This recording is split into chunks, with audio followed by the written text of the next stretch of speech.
एक दिन संध्या के समय सरयू नदी के किनारे तीनों भाई साथ में चल रहे थे। तभी भरत ने श्रीराम से पूछा, भैया, एक बात पूछूं? जब माता कैकई ने मंथरा के साथ मिलकर जो षड्यंत्र रचा था, जिससे आपको वनवास जाना पड़ा, क्या वह राजद्रोह नहीं था? इसके कारण एक तो राज्य का भावी राजा और महारानी 14 साल के लिए वनवास में चले गए, और दूसरी ओर हमारे पिता की दुखद मृत्यु हो गई। अगर इस तरह का षड्यंत्र सामान्य नियमों के तहत होता तो शायद उसे मृत्यु दंड भी मिलता। फिर आपने माता कैकई को सजा क्यों नहीं दी?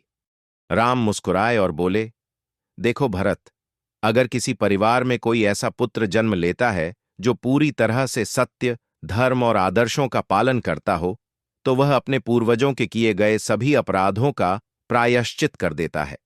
जिस मां ने तुम जैसे महान और पवित्र आत्मा को जन्म दिया हो, उसे सजा कैसे दी जा सकती है?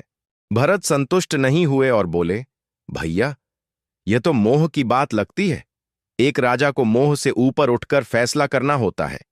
आप एक राजा हैं, तो मुझे एक राजा की तरह जवाब दीजिए कि आपने माता को सजा क्यों नहीं दी? समझिए, यह सवाल आपका छोटे भाई नहीं, बल्कि अयोध्या का एक सामान्य नागरिक पूछ रहा है। राम गंभीर हो गए।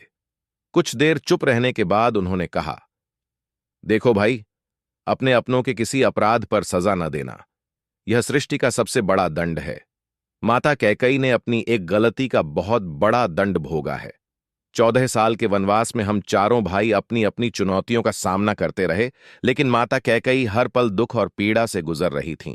राम की आंखों में हल्की नमी आ गई। वे शांत स्वर में बोले, एक गलती की वजह से मां ने सब कुछ खो दिया। भरत, उन्होंने अपने पति को खोया, अपने चारों बेटों को खो दिया, अपना सुख, अपना सम्मान, सब कुछ खो बैठीं। फिर भी वो उस अपराध बोध से कभी उबर नहीं सकीं। राम की आंखों में आंसू छलक आए थे। भरत, लक्ष्मण और शत्रुघ्न तीनों भाई एकदम शांत हो गए। कुछ क्षण बाद राम ने धीरे से कहा, और भरत, क्यों न सोचें कि वो एक भूल थी ही नहीं। अगर मुझे वनवास न मिला होता तो दुनिया कैसे जान पाती कि भरत और लक्ष्मण जैसे भाइयों का प्रेम कितना महान होता है।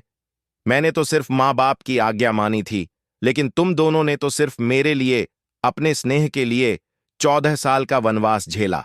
अगर ये वनवास न होता तो दुनिया कैसे समझ पाती कि भाइयों का रिश्ता कितना गहरा, कितना पवित्र हो सकता है? राम की बातों में इतनी सच्चाई और अपनापन था कि भरत की आंखें भर आईं। उनके पास कहने को अब कुछ नहीं था। वे चुपचाप उठे और बिना कुछ कहे अपने बड़े भाई से लिपट गए। जब हमारा वनवास खत्म हुआ, सब लोग खुश हुए, परिवार फिर से एक हो गया। लेकिन मां कभी सच में खुश नहीं हो सकी। उनके मन का बोझ, उनका दुख, वो तो उम्र भर उनके साथ रहा। सोचो भरत, एक राजा किसी स्त्री को इससे बड़ा दंड और क्या दे सकता है? मैं तो बस यही सोचकर व्यथित रहता हूं कि मेरे कारण अनजाने में ही मेरी मां को इतना भारी दुख सहना पड़ा। अब आपको क्या लगता है दोस्तों?